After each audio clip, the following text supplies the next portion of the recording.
বাবা ওকে লেখাপড়া শিখিয়েছেন এবং ওর বাবার ইচ্ছে ছিল আইন পাশ করে সে ওকালতি করুক, কিন্তু রবিনের কেমন যেন একটা ঝোঁক ছিল মাথায়, এবং তা ছেলেবেলা থেকেই, তা হলো দেশে বিদেশে ঘুরে বেড়ানো। বিশেষ করে তা যদি সমুদ্রযাত্রা হয় তবে তো কথাই নেই।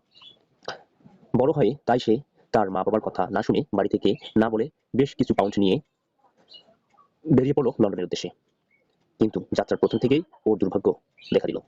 ইয়র্ক থেকে লন্ডনে আসার জন্য জাহাজে উঠল, কিন্তু জাহাজটি ইয়ারমাউথ নামক স্থানে ডুবে গেল। ভাগ্য ভালো, অন্য একটি জাহাজ যাচ্ছিল ওদের সামনে দিয়ে। ওরা ওদের লাইফ বোর্ডে সকলকে তুলে নিল। ক্রুসোর কাছে যা অর্থ ছিল তা দিয়ে শেষ পর্যন্ত লন্ডন শহরে এসে সে পৌঁছালো। লন্ডনে আসার কদিন পরে জাহাজ মালিকের সঙ্গে তার পরিচয় হলো। ভদ্রলোক জাহাজের ব্যবসা করেন এবং এ কারণে প্রায় গিনি উপকূলে যাতায়াত করেন। একদিন তিনি রবিনসনকে বললেন, তুমি যদি কিছু মণিহারি মালামাল নিয়ে আমার জাহাজে করে গিনি উপকূলে যাও তাহলে মোটা অঙ্কের টাকা লাভ করতে পারবে। রবিনসন এই ধরনের কিছু একটা করতে চেয়েছিল, তাই সে লন্ডনে বসবাসরত তার কিছু আত্মীয় স্বজনের কাছ থেকে কিছু পাউন্ড ধার করলো এবং সে ওই পাউন্ড দিয়ে কিছু প্লাস্টিকের খেলনা, কিছু পুঁথির মালা এবং আরো এমন কিছু কিনে নিল যা ওই অঞ্চলের লোকজন পছন্দ করবে। এবার ঈশ্বরের নাম নিয়ে নিয়ে গিনির পথে সমুদ্র যাত্রা শুরু করলো। প্রথম যাত্রাতে ওর মোটামুটি লাভই হলো। অঙ্কের হিসাবে 5 পাউন্ডের জিনিস বিক্রি করেছে 20 পাউন্ডে। এবার ওর আনন্দ দেখে কে। লাভ হলো দুরকম। টাকা তো লাভ হলোই, তার নিজের চেষ্টায় জাহাজ চালানো ও কিছু শিখে ফেলল। অবশ্য অল্পতে বেশি লাভের আশায় গিনিতে পরবর্তী যাত্রায় কি ঘটেছিল এবার তার বর্ণনা। গিনি থেকে বাণিজ্য করে ফিরে আসার পথে কয়েকজন মুর জলদস্যু ওর জাহাজ আক্রমণ করে এবং ওকে সহ সবাইকে ধরে নিয়ে ক্রীতদাসরূপে বিক্রি করে দিল। অবশ্য রবিনসনকে যার কাছে বিক্রি করা হয়েছিল সেই মনিব ছিল খুব ভালো।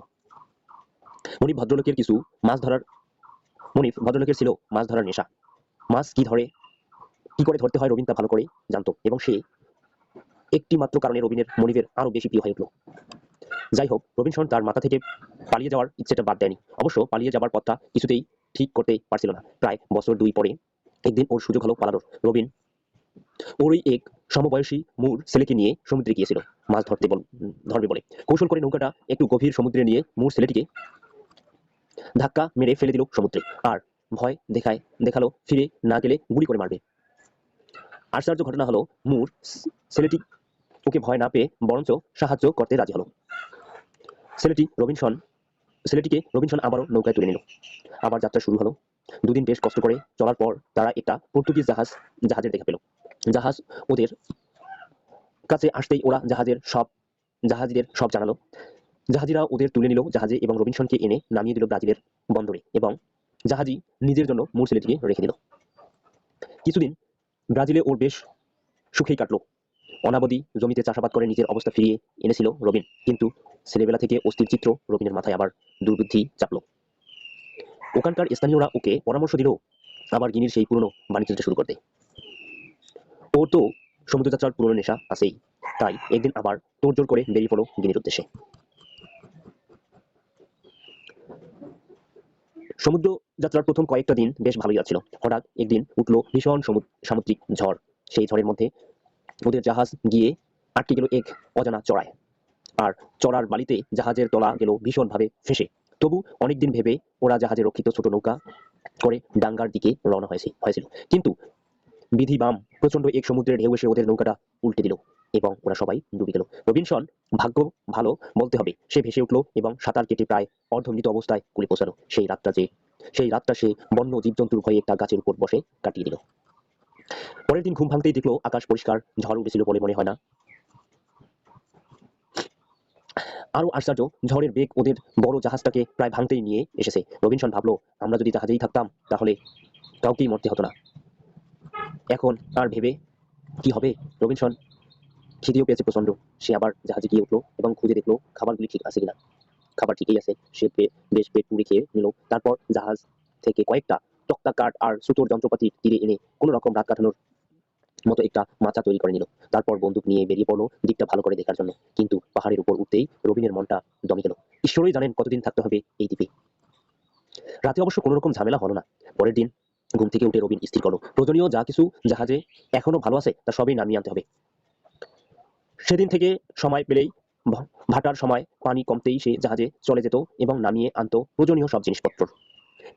বেশি দিন সময় পেলে রবিনসন হয়তো পুরো জাহাজটাই ডাঙ্গায় তুলে নিয়ে আসতো, পারলো না, কারণ 14 দিনের মাথায় এমন ঝড় উঠলো, তাতে ওই ভাঙ্গা জাহাজটা ঝড়ে কোথাও উড়ে গেল, আর কোনো চিহ্নই পাওয়া গেল না।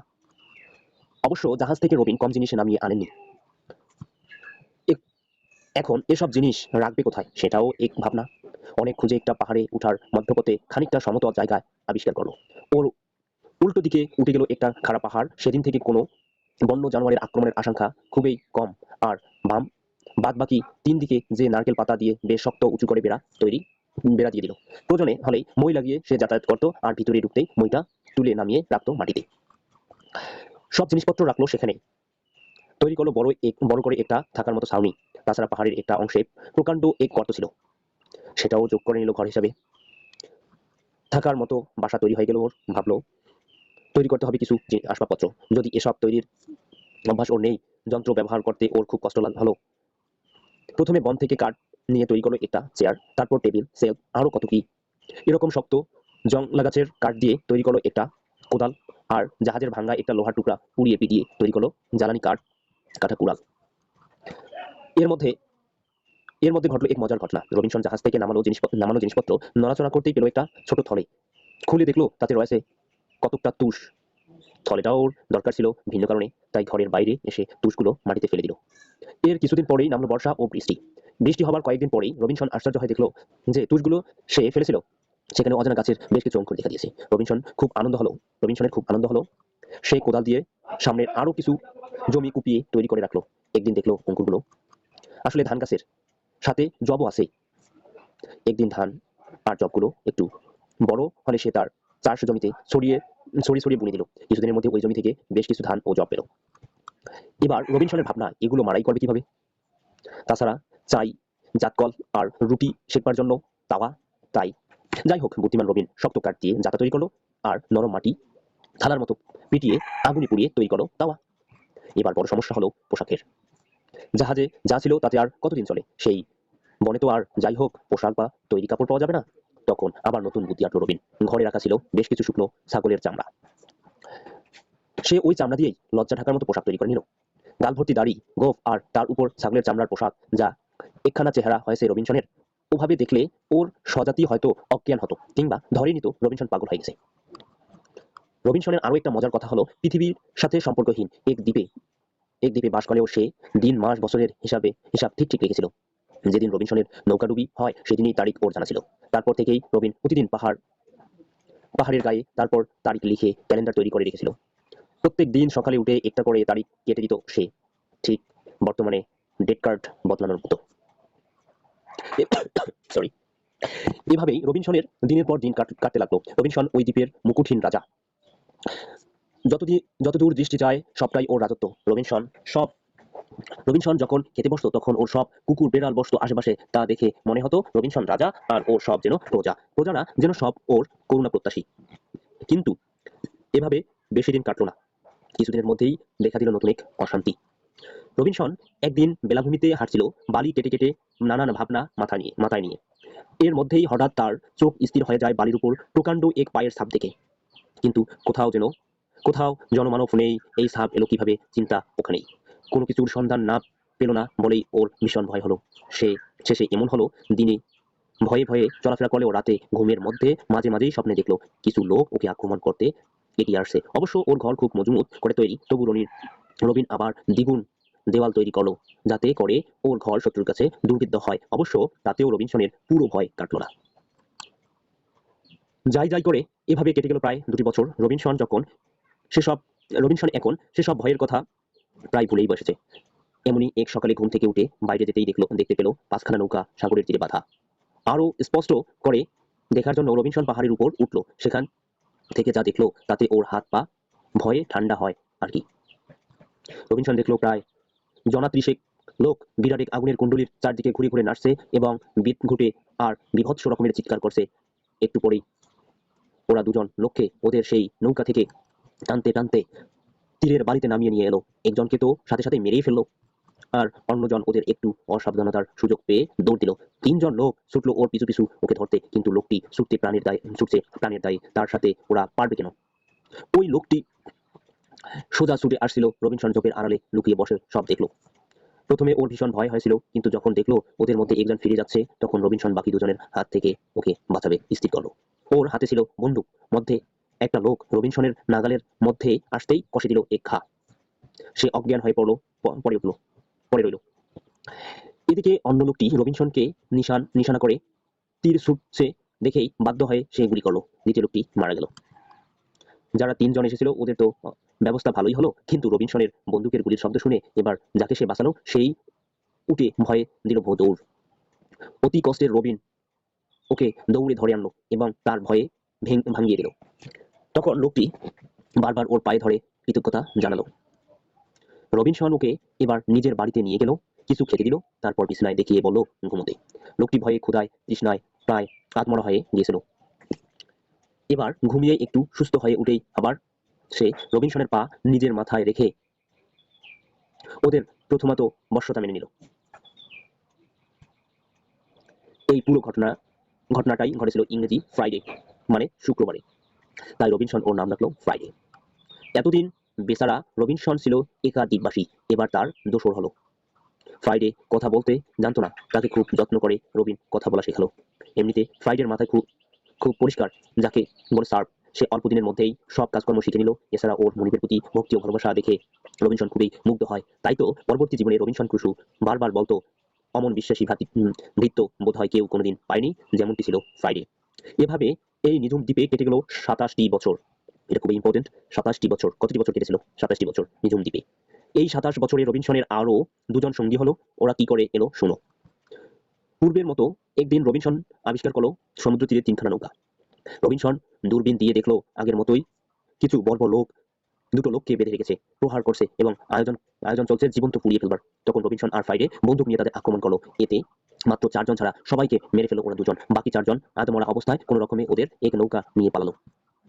ফ্রাইডে এবং রবিনসন তখন বন্দী দুজনকে হাত পায়ের বাঁধন খুলে দিয়ে সুস্থ করে তুললো। এদের একজন স্পেন দেশের লোক আর অন্যজন ফ্রাইডের স্বজাতি। ফ্রাইডে কিন্তু তাকে দেখেই চুমুতে গাল ভরে ফেললো। অস্থির করে তুললো লোকটিকে। কিছু পরে জানা গেল লোকটি আসলে ফ্রাইডের বাবা।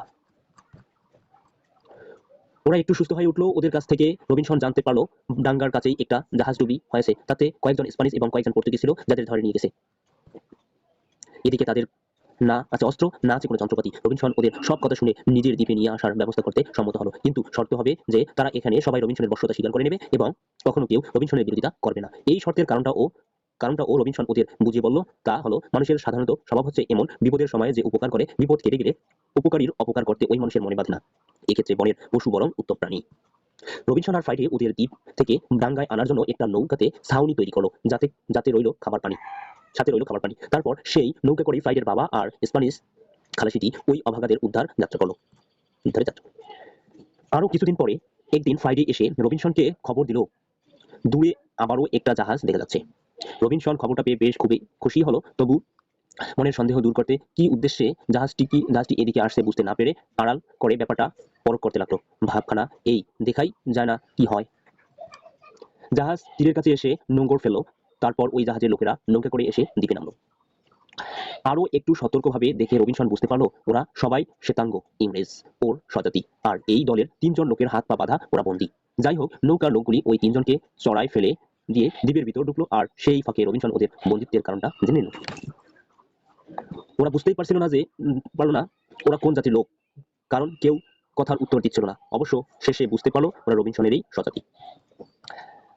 তাই তারা জানালো জাহাজের খালাসিরা ষড়যন্ত্র করে ক্যাপ্টেন আর মেটদের বন্দী করেছে। তাদের ইচ্ছে ওদের এই নিঝুম দ্বীপে মেরে ফেলে জাহাজ নিয়ে পালাবে। রবিনসন ও ফ্রাইডে তাড়াতাড়ি ওদের বাঁধন খুলে দিল এবং 3 জনের হাতে 3টা বন্দুক দিল আত্মরক্ষার জন্য। তারপর 5 জন মিলে ওদের খুঁজে বের করলো, পুরো যুদ্ধের মতো আক্রমণ করলো।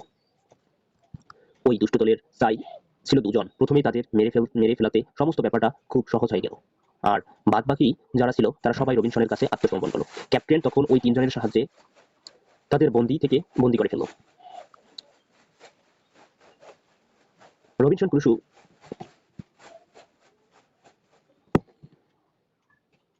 ক্রুসোর জন্য শুধু ওদের প্রাণেই বাঁচল না, জাহাজটি পর্যন্ত ফিরে পেল, আর সে কৃতজ্ঞতায় ওরা রবিনসনকে দেশে ফিরিয়ে নিয়ে যেতে চাইল। রবিনসন ক্রুসো স্প্যানিশদের জন্য অপেক্ষা না করে যা কিছু ব্যবহারের জিনিসপত্র ছিল সব গুছিয়ে রেখে সেগুলো তাদের ব্যবহারের জন্য অনুমতি দিয়ে একটা চিঠি লিখে ফ্রাইডেকে নিয়ে জাহাজে উঠল।